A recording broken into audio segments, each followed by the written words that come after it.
Imagine you are standing in a perfume store. You find the fragrance you have wanted for months, but then you notice something confusing.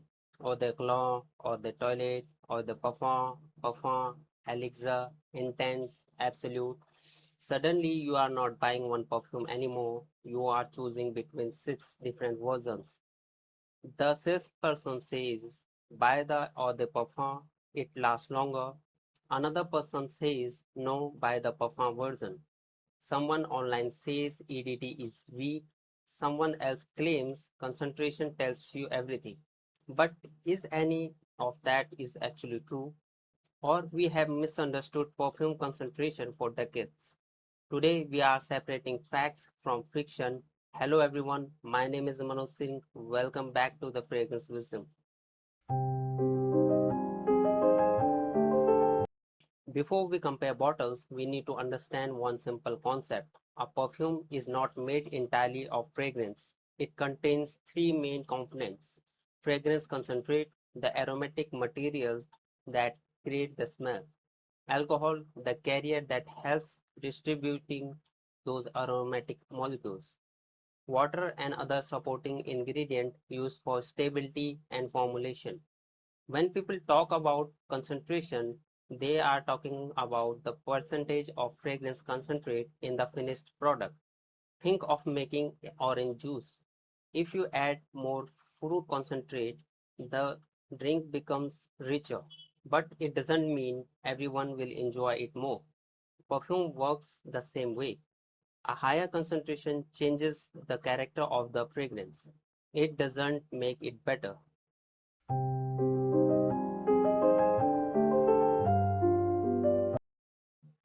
To understand today's category, we need to travel back in time.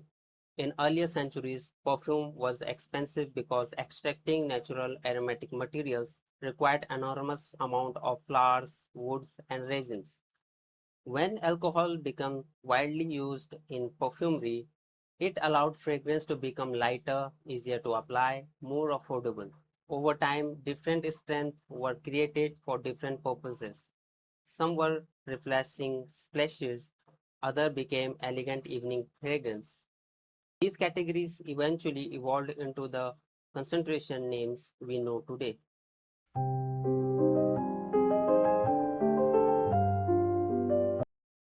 Let's start with the lightest. Traditionally, eau de cologne contains around 2% to 5% fragrance concentrate. Originally created in 18th century, these fragrances were designed to refresh rather than overwhelm. If we talk about typical characteristics, where these are very fresh, bright citrus opening, light herbal touches. These were for shorter wear time, ideal for hot weather. You can use it after the gym or for quick refreshment. But here's the important part. Modern brands sometimes use the word clone as a marketing term. It doesn't always indicate concentration. Sometimes it is simply another name of men's fragrance.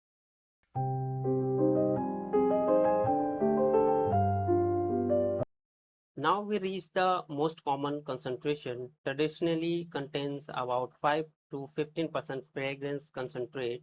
EDTs are often described as fresh, versatile, and easy to wear. They are perfect for office, college, day wear, summer, daytime use. But here's where the internet gets it wrong. People often say EDT is weak. That's not necessarily true. A well-designed EDT can easily outperform a poorly designed EDP. Performance depends on far more than concentration. We will come back to that later.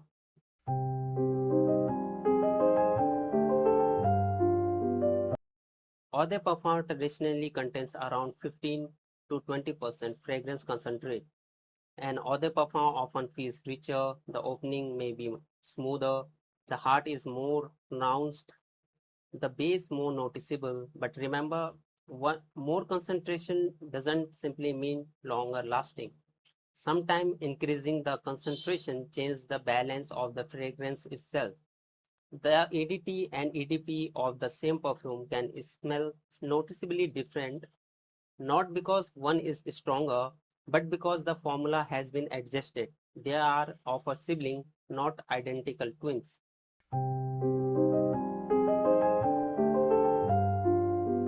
If we talk about Parfum or Extrait de Parfum or Elixir, the new terms, traditionally these contains about 20 to 40% fragrance concentrate.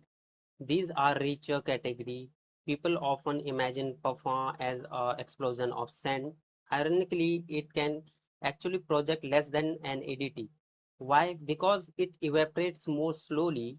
In, Instead of creating a large scent cloud, many parfum stay closer to the skin while lasting longer. This is why parfum is often described as elegant rather than loud.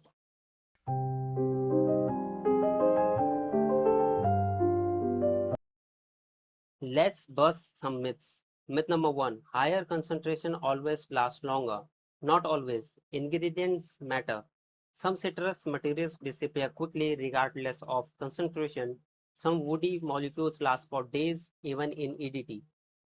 Myth number two, EDP is always stronger than EDT. That is not true. The EDTs project more because lighter formulation release molecules more quickly. Myth number three, parfum gives you the biggest projection. Usually it is opposite.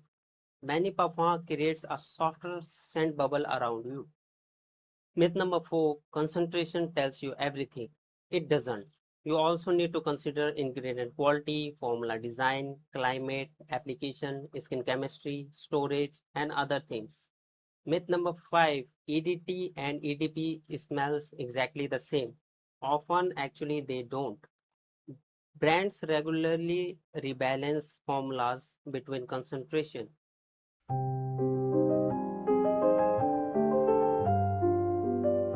If concentration isn't everything, then what it is? Several factors influence longevity and projection. The ingredient themselves, synthetic aroma, molecules versus natural, laxatives, humidity, temperature, wind, dry skin versus moisturized skin, how many sprays you use, even where you use matters. A fresh citrus fragrance may disappear sooner because citrus molecules evaporate faster. A woody amber fragrance may last much longer, even in lower concentration.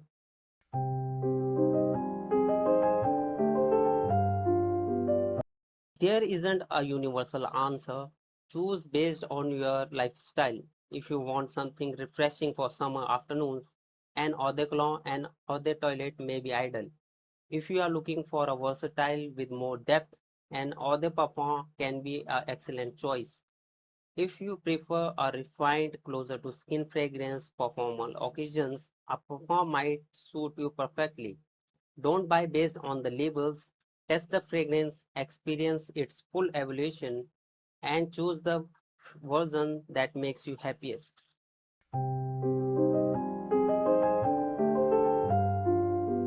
Today we have learned that perfume concentration is only a piece of a much larger puzzle. The label on the bottle tells you something, but it doesn't tell you everything.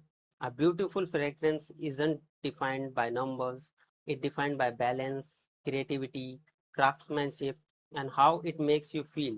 So the next time someone says always buy the EDP because it lasts longer, you will know the truth is far more interesting.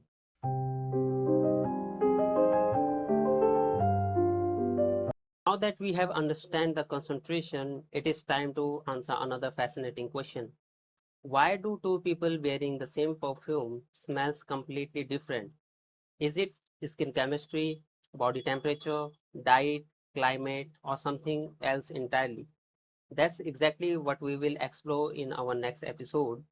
Why perfume smell different on different people, the science of skin chemistry. If you enjoyed today's documentary, subscribe to Fragrance Wisdom. Until next time, stay curious, keep exploring, and remember, every fragrance has a story and every story has a fragrance. Thank you.